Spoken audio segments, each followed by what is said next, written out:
வணக்கம் நண்பா, நாம இன்னைக்கு இந்த வீடியோல பார்க்க போறது ஸ்வீட்டி நாட்டி கிரேசி. ஸோ டைட்டில் எப்படி வந்துட்டு கலகலன்னு இருக்கும், படம் அதே மாதிரி கலகலனே இருந்தது. ஏ சர்டிஃபிகேட் படம், அடல்ட் காமெடி படம், அபோ 18+ இந்த படத்தை வந்துட்டு பார்க்க போறாங்க அப்படிங்கிறது சர்டிஃபிகேட்ல இருந்து உங்களுக்கு தெரிஞ்சிருக்கும். படத்தோட ஒன்லைன் எடுத்துக்கிட்டீங்கன்னா, ஹீரோ ஒரு ஹீரோயின் பாக்குறாங்க, லவ் பண்றாங்க.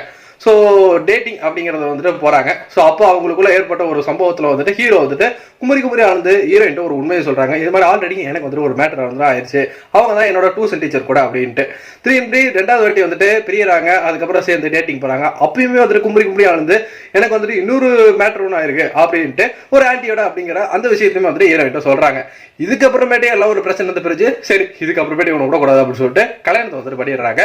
கல்யாணம் ஆகி அந்த ஹீரோ பொண்ணு வீட்டுக்கு போனதுக்கு அப்புறம் தான் தெரியுது, அந்த டியூஷன் மிஸ் ஹீரோயினோட அக்கா, அந்த ஒரு ஆன்டி ஹீரோயினோட அம்மா. இதுக்கப்புறம் என்ன நடந்துச்சுன்னா படத்தோட கதை. ஸோ இந்த கதை தாராளமாக ஒரு அடல்ட் காமெடிக்கு போதுமான ஒரு கதைகள் வந்தால் அதை நீட்டாகவே ப்ரெசென்ட் பண்ணியிருக்காங்க. ஏன்னா அடல்ட் காமெடின்னு வந்ததுக்கப்புறம் ஸோ டபுள் மீனிங் டைலாக் அப்படிங்கிறது படம் ஃபுல்லாக வந்துட்டு ஏகப்பட்டது வந்துட்டு கொட்டி தான் கிடக்குது. சே இது என்னடா இது மூஞ்சி சொல்லிக்கிற மாதிரி இருக்குன்னா அடல்ட் காமெடினா அப்புறம் வேற என்ன பண்ணுறது அப்படிதான் இருக்கும். ஸோ தெரிஞ்சு பார்க்குறோம், ஏ சர்டிஃபிகேட் படம் அடல்ட் காமெடி அப்படிங்கும் போது அதை நீட்டாக ப்ரெசென்ட் பண்ணியிருக்காங்க. படத்தோட ஃபர்ஸ்ட் ஹாஃப் ஆகட்டும் செகண்ட் ஹாஃப் ஆகட்டும் அங்கங்கே ஹியூமர் இந்த மாதிரி அடல்ட் காமெடி வச்சு பிளேஸ் பண்ணி கொண்டு போயிருக்காங்க. பட் த்ரூ அவுட்டாக ஒரு படமாக கேட்டிங்க அப்படின்னா ஒரு ஃபுல்ஃபில்டு இல்லாமல் போயிருச்சு. பார்ட் 2 லீட் வச்சு முடிச்சிட்டாங்க. தம்பிராமையா சத்தியன் வரதெல்லாம் வந்துட்டு பெருசாக காமெடி அங்கே ஒர்க் அவுட் ஆகாம வந்துட்டு போயிருச்சு. அந்த இடத்துல இன்னும் கொஞ்சம் ஸ்ட்ராங் பண்ணியிருக்கான். இதே மாதிரியான ஒரு ஒன்லைன் இல்ல ஒரு சீக்வன்ஸ் அப்படிங்கிறது நம்ம சுந்தர்சி இயக்கத்துல வெளியே வந்திருந்த காஃபி வித் காதல் அப்படிங்கிற திரைப்படத்திலுமே அமைஞ்சிருக்கும்.